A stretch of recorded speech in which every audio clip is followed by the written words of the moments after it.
The best cardio is a good rest. 32 je. Nowadays, testosteron dalam kalangan lelaki semakin menjunam. Aktif. Bukan orang yang macam tak buat apa benda. Okay? This person is active, goes to the gym, buat activity, no issues. Tetapi kenapa testosteron boleh drop? Go into his lifestyle. Tidur tak menentu. Pukul 2 pagi tidur, mungkin terbangun pukul 5, pukul 6, sembayang, lepas tu tidur balik. So disrupted sleep. Untuk menghasilkan testosteron yang cukup power, tidur you must be excellent. Kedua baru exercise or food. Tapi number one is tidur. Sleep is the most important thing. Okay.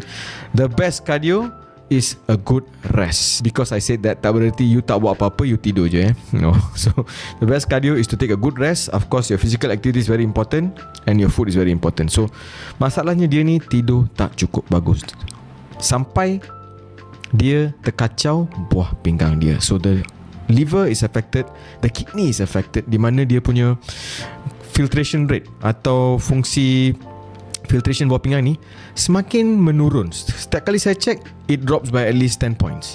And to a point di mana dia dah macam 50-50 je. So saya beritahu dia, look, I have to do something. You have to sleep, you have to stop doing a bunch of things. Di mana saya dengan berat hati, saya terpaksa stop dia punya intake of creatine dengan whey protein, and reconstitute back again melatonin, GABA, 5-HTP, all these kind of things yang buatkan dia lebih senang tidur. And of course I have to tell him, look, this discipline is going to be very important, di mana you put away your phone.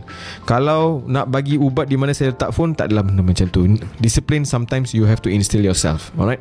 Now I took away the point where he has to eat a lot of protein, di mana saya tak suka benda ni, tapi for only a time being. Kalau tidur dia dah cukup bagus and his levels of testosterone can improve back again dengan tidur yang bagus ni, he can go back to working out and taking more protein. And cara dia workout, second thing yang saya betulkan, no heavy lifting malam. Dia workout pukul 11 malam, so balik tidur lambat. So we change that. You workout in the morning, you come back, you makan, and you kurangkan this excessive protein intake.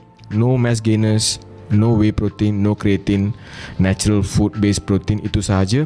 Lepas sebulan, as you know, tidur better, workout also lost a lot of weight, testosterone naik by 5 points. Amazing. Not there yet, but naik slowly. And saya tak gunakan testosterone pun. Okay. Now lepas sebulan lagi, improve even furthermore testosterone level. Then now we go into the game di mana kita bagi dia testosterone for muscle improvement. And at this point, kidney function dia is almost back to normal. Nothing wrong. I reinstitute back dia punya protein, bagi balik dia punya normal supplement. Of course, mass gainer I would never ask anyone to take. Just whey isolate and creatine and the normal food intake of protein dia. And guess what? 3 months down the road, now he's already boosting up his body muscle percentage, lower fat percentage, and of course benda-benda lain macam erectile problems and premature dan libido dan sebagainya back to normal.